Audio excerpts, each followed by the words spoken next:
Good morning to all of you and welcome again to my YouTube study channel. Dear student, हम 12th class का आज जो topic cover करेंगे moving charge and magnetism के अंदर वो है सोलेनॉइड एंड टॉरॉइड। इससे पहले आपने उम्मीद करता हूं कि जितने भी मैंने लेक्चर अपलोड किए हैं इस चैप्टर के अंदर वो अच्छे से देख लिए होंगे, और नहीं देखे हैं तो लिंक नीचे डिस्क्रिप्शन में गिवन है, प्लीज वहां जाकर के उन लेक्चर्स को पहले जरूर देख लीजिए। इस चैप्टर के अंदर बेसिकली आपने जो कुछ स्टडी किया है वो क्या स्टडी किया है, जैसे मैग्नेटिक फील्ड हम क्रिएट कर सकते हैं करंट कैरिंग कंडक्टर से, चाहे वो सर्कुलर है, स्ट्रेट है, सोलेनॉइडल है या फिर टॉरॉइड है। तो आज हम सबसे पहले समझते हैं सोलेनॉइड है क्या। देखिए, सोलेनॉइड में जनरली एक सॉफ्ट आयरन कोर है, ये जैसे बीच में मैंने यहां लगा रखा है, ये सॉफ्ट आयरन है, और जरूरी भी नहीं है कि सॉफ्ट आयरन हो। सॉफ्ट आयरन के ऊपर हमने एक कॉपर वायर माउंट कर रखी है, कॉपर वायर के ऊपर एक प्लास्टिक कवरिंग होती है, इंसुलेशन होती है, ठीक है। क्लोजली इनको बाउंड कर देते हैं सॉफ्ट आयरन के ऊपर, जिसको हमने जनरली सोलेनॉइड का नाम दिया है। So solenoid is generally a copper wire with insulating cover wounded on soft iron in form of helix is called solenoid, ठीक है। और करंट अगर इसमें हम फ्लो करवा दें, then current carrying solenoid behave as a bar magnet. तो ये बार मैग्नेट का प्रोसीजर आपने देख रखा है, एक तरफ नॉर्थ पोल तो एक तरफ साउथ पोल होता है, वैसे ही ये हमारा सोलेनॉइड भी इसी तरीके से बिहेव करेगा। दूसरा ये भी है, करंट कैरिंग सोलेनॉइड एक इलेक्ट्रोमैग्नेट होता है। इलेक्ट्रोमैग्नेट क्या है, इसके बारे में भी थोड़ा सा मैं डिटेल में बता देता हूं। इलेक्ट्रोमैग्नेट एक टाइप का टेम्परेरी मैग्नेट हम कह सकते हैं। ये मैग्नेट हम जब चाहें इसका मैग्नेटिक स्ट्रेंथ जो है चेंज कर सकते हैं, इसका पोल चेंज कर सकते हैं, ठीक है, bye changing the direction of current.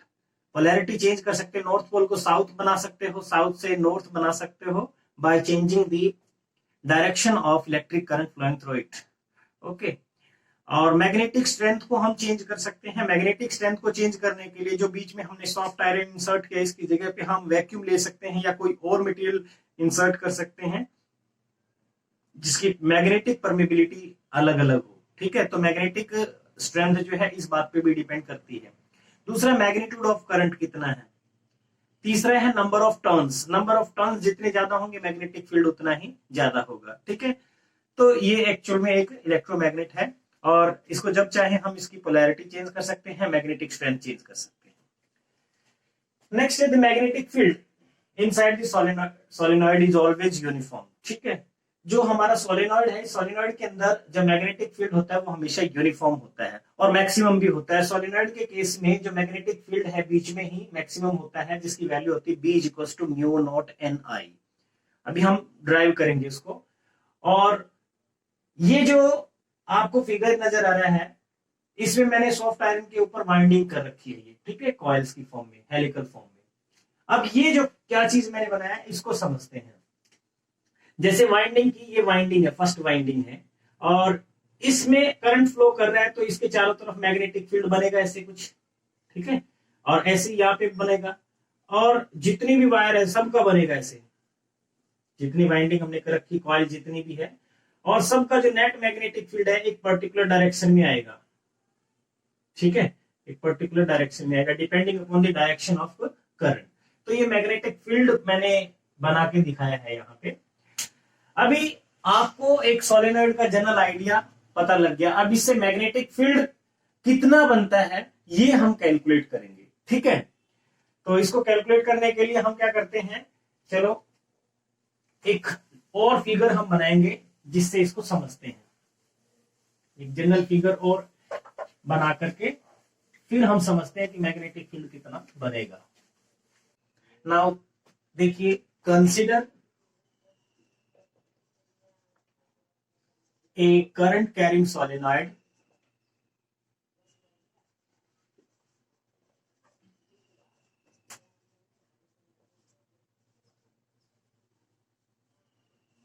of length L carrying n number of turns n number of turns. इसमें टोटल टर्न्स जो हमने कंसीडर किए वो है n। Let small n be the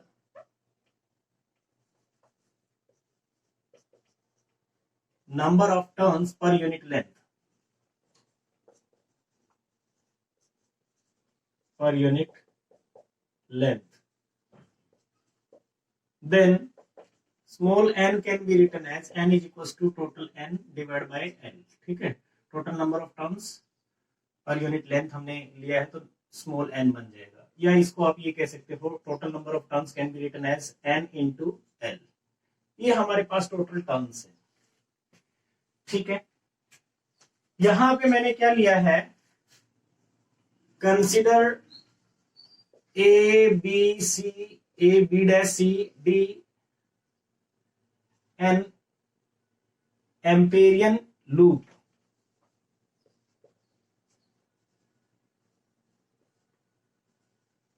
ठीक है, एक इमेजिनरी एम्पेरियन लूप हमने कंसीडर कर लिया।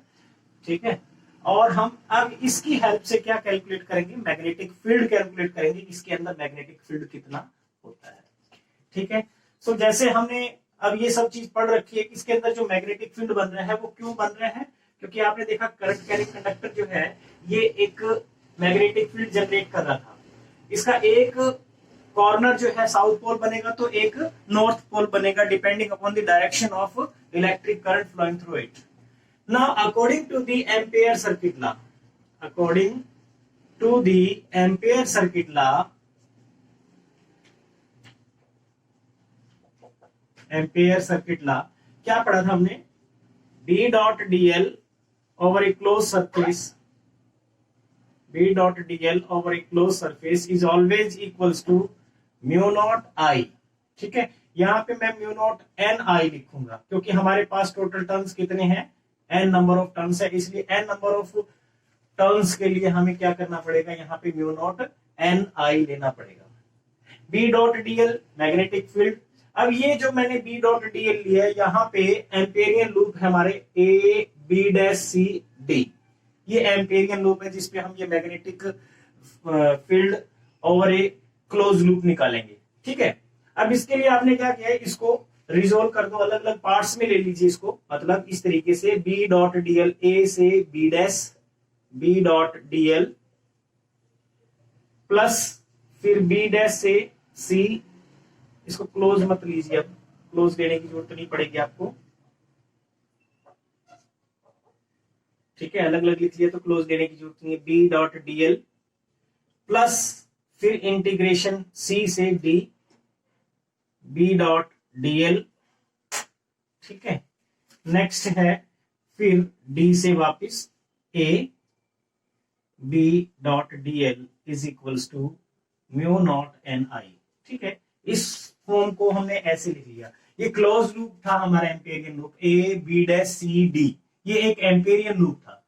इमेजरी लूप होता है, ज्यादा कंफ्यूज होने की जरूरत नहीं है। इसी की हेल्प से हम जो है इसको कैलकुलेट करेंगे कि इसका मैग्नेटिक फील्ड कितना बनेगा। ठीक है, फिर पहले मैंने क्या किया, A से B और B से C, फिर C से D और D से A इंटीग्रेट कर लिया, तो हमें पता चल जाएगा कि मैग्नेटिक फील्ड कितना बनेगा।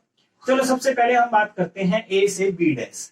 A से B डैश अगर हम जाते हैं तो आप देखोगे कि इसके अंदर जो मैग्नेटिक फील्ड है वो भी ऐसे ही है। अंदर हमेशा मैग्नेटिक फील्ड आपको पता हो साउथ से नॉर्थ डायरेक्शन में होता है, साउथ से नॉर्थ डायरेक्शन में होता है। सॉलिनॉइड या बार मैग्नेट के अंदर मैग्नेटिक फील्ड की डायरेक्शन हमेशा साउथ से नॉर्थ होती है। अभी आप एम्पेरियन लूप जो है A से B डैश की तरफ जा रहे हो तो मैग्नेटिक फील्ड भी उसी डायरेक्शन में, यानी DL और B डैश जो है both are acting in same direction. तो मैं इसको इस तरीके से भी लिख सकता हूं, A to B dash B dot dl dot, अगर मैं यहां से हटाऊं तो ये क्या बन जाएगी टर्म, यहां पे कोस ऑफ एंगल आएगा। अब एंगल कितना लूं, कोस ऑफ 0 डिग्री, क्योंकि सेम डायरेक्शन बन रही है।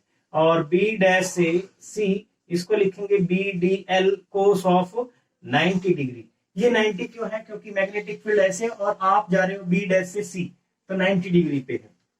प्लस यहां पे C से D, B dl cos of, ये कुछ भी एंगल है 180 मान लो आप इसको, लेकिन ये फैक्टर यहाँ पे इंपॉर्टेंट रोल प्ले करेगा, मैं अभी बताऊंगा। नेक्स्ट है डी से ए, और ये बनेगा B D L, again cos of 90 degree. D से ए, डी से ए मैग्नेटिक फील्ड के आप 90 डिग्री पे हो, और ये equal to mu not N I. Okay, इतना सबको समझ आ गया होगा इसमें मैंने क्या किया है।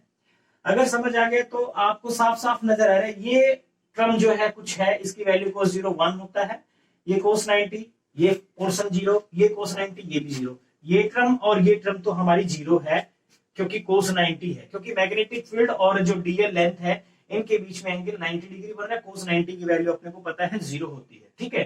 तो ये 0 और ये टर्म 0, ये B D L cos of 180। यहाँ पे प्रॉब्लम है, ये हम बात कर रहे हैं सी से डी, इस रीजन में। ये रीजन काफी क्लोज है इस सोलेनॉइड की, क्लोज है, तो यहाँ पे जो मैग्नेटिक फील्ड होता है वो 0 होता है। तो मैग्नेटिक फील्ड यहाँ पे 0 है, जिसके चलते ये फैक्टर हमारा 0 हो जाएगा। जैसे मैं आपको जनरली बताऊं, ये बार मैग्नेट है, ये बार मैग्नेट है नॉर्थ और ये साउथ। मैग्नेटिक फील्ड के अंदर अगर हम बात करें तो मैग्नेटिक फील्ड लाइन कुछ ऐसे होती है इसमें।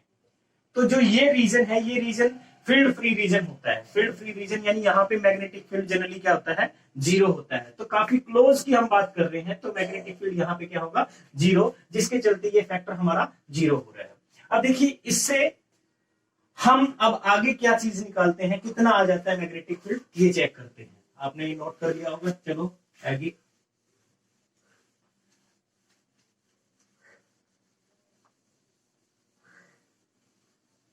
ठीक है, सो इन दिस वे ये टर्म बच गई हमारे पास, integration A to B dash B into D L which is equals to mu not N I. ये टर्म 0 और ये भी 0, ये तीनों टर्म हमारी 0 हो रही है। ये कोस 90 की वजह से, ये भी कोस 90 की वजह से, और यहां पे मैग्नेटिक फील्ड 0 है, इसलिए ये टर्म 0 हो गई। तो अब देखिए, अगर मैं इसको ऐसे लिखूं, बी इंटीग्रेशन से बाहर डीएल का integration from A to B dash is equals to mu not N I. ठीक है, ये टर्म भी आपने सीख ली है। एन की वैल्यू क्या है ये भी आपने नोट कर लिया।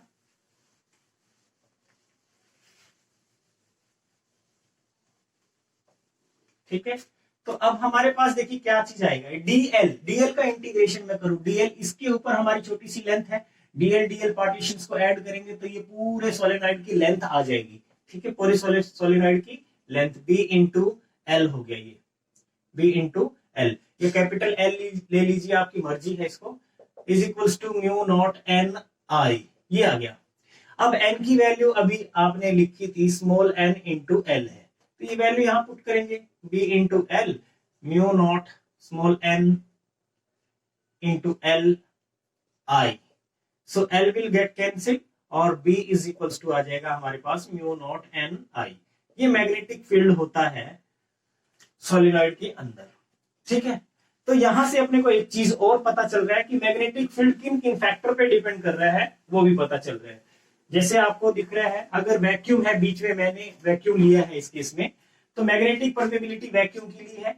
अगर यहाँ पे कोई मैग्नेटिक मटेरियल मैंने इंसर्ट किया होता तो उसकी मैग्नेटिक परमेबिलिटी आ जाती। लेट्स सपोज म्यू मटेरियल होता कोई जिसकी मैग्नेटिक परमेबिलिटी, म्यू को हम क्या लिख सकते हैं, mu naught into mu R, relative permeability और magnetic permeability of free space, इन दोनों का प्रोडक्ट ही क्या होता है, magnetic permeability of any medium, वो यहाँ पे हम रख सकते थे। ठीक है, फॉर अब n क्या है यहाँ पे, आप चाहो तो इसी फॉर्मूले को कुछ ऐसे भी लिख सकते हो, mu nought capital N I divide by L, ये भी लिखा जा सकता है। स्मॉल एन की वैल्यू रखी है मैंने इसमें। तो जनरली इन पे बेस्ड क्वेश्चन आते हैं, इंपॉर्टेंट टॉपिक है सोलेनॉइड, इस पे बेस्ड क्वेश्चन अपने को दे देता है। ठीक है, समझ आ गया होगा जरूर से जरूर। अब देखिए, इसमें ये जो मैंने आपको मैग्नेटिक फील्ड बताया है, अगर कॉर्नर की बात करें तो कॉर्नर पे मैग्नेटिक फील्ड कितना होता है, ये तो था सेंटर में, at corner of solenoid, corner of solenoid, solenoid के कॉर्नर पे जो मैग्नेटिक फील्ड होता है वो जनरली इसका हाफ होता है, यानी हम लिखेंगे mu naught N I divided by 2, इसका हाफ होता है, ये याद रखना, कॉर्नर पे पूछता है तो हाफ होगा।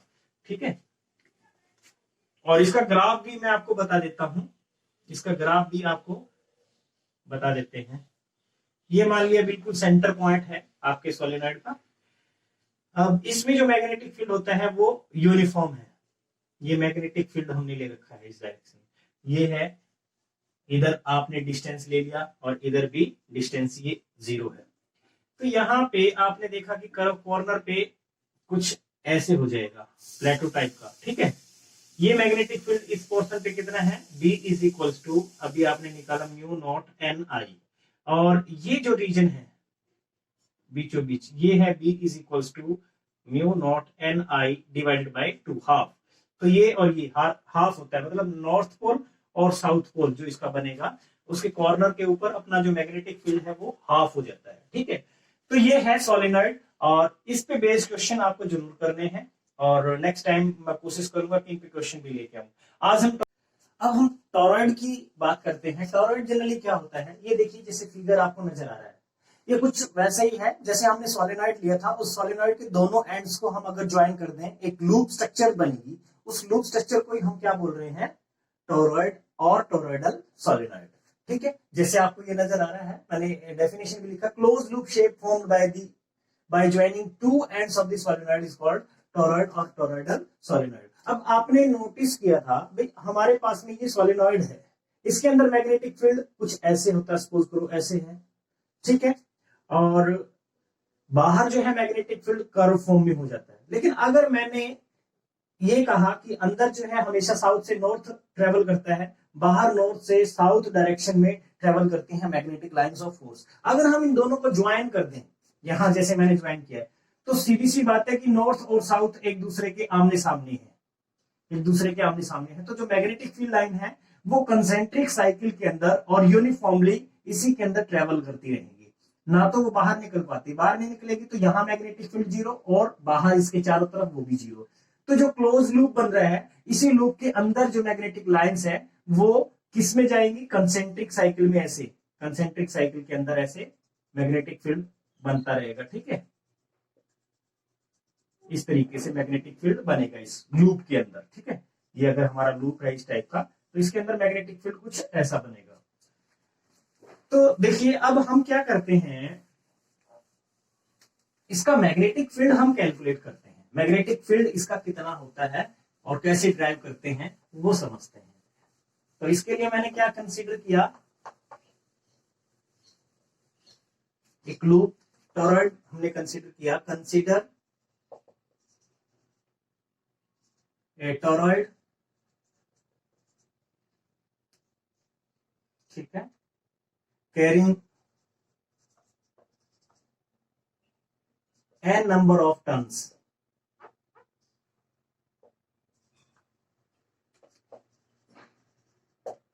let small n be the number of turns per unit length, okay. Per unit length हमने कितना कंसीडर कर लिया, number of turns small n, और लेट्स सपोज इसकी रेडियस भी हम मान लेते हैं, ये रेडियस इसकी r है, ठीक है, मिडल से हमने लिया है, मिड पोर्शन से। So number of turns per unit length क्या हो जाएंगे, number of turns per unit length वो कितने बन जाएंगे, that will be equals to n is equals to total number of turns divided by length। Length इसकी कितनी बनेगी, इसकी कंप्लीट सर्क्यूमफेरेंसी लेंथ बनेगी, that is 2 pi r, ये हो जाएगी number of turns per unit length. और ये कहें टोटल टर्न्स को अगर हम लिखना चाहें तो n into 2 pi r लिखेंगे। Now according to the Ampere circuit law, according to the Ampere circuit law,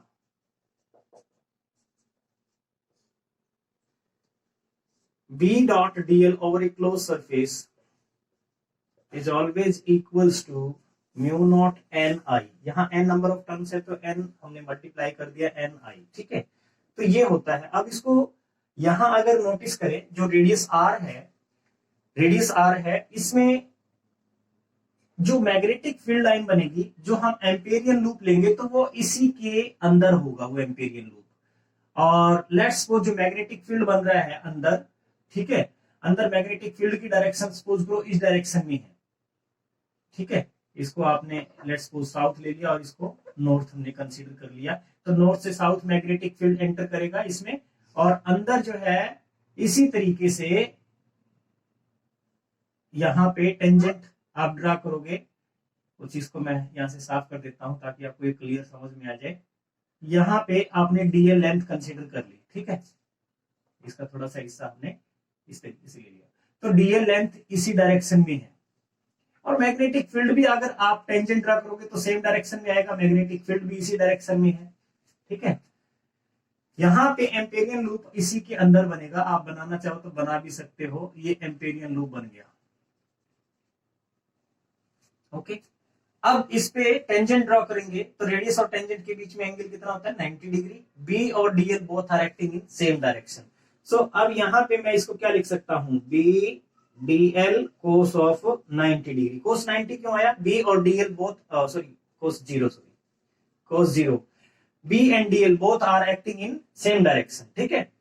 B और डीएल के बीच एंगल होता है हमारा यहाँ पे। अब इस is equals to mu not N I, cos 0 यानी 1 हुआ, बी डीएल का इंटीग्रेशन हम करेंगे म्यू नॉट एन आई, और डीएल का इंटीग्रेशन अगर आप करोगे तो कितना आएगा, इसका पूरा सर्कमफेरेंस जो आर रेडियस में है यानी 2 pi R is equals to mu not N I, या ये कहें कि B is equals to simply mu not N I divided by 2 pi R, ये आ जाएगा। या इसको हम क्या लिख सकते हैं, b is equals to capital N divide by 2 pi R, कोई हमने क्या लिखा है small n, so mu not N I आ जाएगा। फॉर्मूला सेम है जैसे सोलेनॉइड का है, बट वैल्यू यहां जो स्मॉल n है वो सेम नहीं है, वहां पे स्मॉल n रिप्रेजेंट कर रहा था total number of turns divide by length of solenoid, और यहां पे total number of turns divide by circumference, ठीक है। अब यहाँ एक चीज और है जो हमें सोचना पड़ेगा, अगर हमें मान लिया कोई न्यूमेरिकल ऐसे दे दिया जिस टॉरॉइड की इनर रेडियस हमें दे रखी हो R1 और आउटर रेडियस दे रखी हो R2, ऐसे केस में फिर हम यहाँ R कौन सी लें, तब आपको एवरेज लेनी पड़ेगी, उस केस में आपको R लेना पड़ेगा R1 plus R2 divide by 2, ये लेके चलेंगे, ठीक है। इसको आप कैलकुलेट कर लेना, inner radius plus outer radius divide by 2, इस तरीके से लेकर के आप यहां पुट करके वैल्यू और मैग्नेटिक फील्ड कैलकुलेट कर सकते हो। तो टॉरॉइड से इस तरीके से निकालेंगे। टॉरॉइड और सोलेनॉइड का जो टॉपिक है इन पे न्यूमेरिकल आने के चांस रहते हैं, और कंफ्यूजन क्या रहता है ज्यादातर स्टूडेंट्स को, small n capital N divide bye n लिखेंगे तो लेंथ नहीं है यहाँ पे सर्कमफेरेंस है, तो 2 पाई आर आएगा, capital N divide by 2 pi R, कोई हम स्मॉल n बोल रहे हैं। नंबर ऑफ टर्न्स जितने ज्यादा होंगे मैग्नेटिक फील्ड उतना ही ज्यादा होगा। मैग्नेटिक परमिबिलिटी, अगर यहाँ पे कोई मटेरियल इसके अंदर इंसर्ट किया होता सॉफ्ट आयरन वगैरह, तो इसकी मैग्नेटिक स्ट्रेंथ बढ़ जाती, मैग्नेटिक फील्ड स्ट्रेंथ जो है बढ़ जाती। करंट का मैग्नीट्यूड जितना ज्यादा होगा मैग्नेटिक फील्ड उतना ही ज्यादा होगा, ठीक है।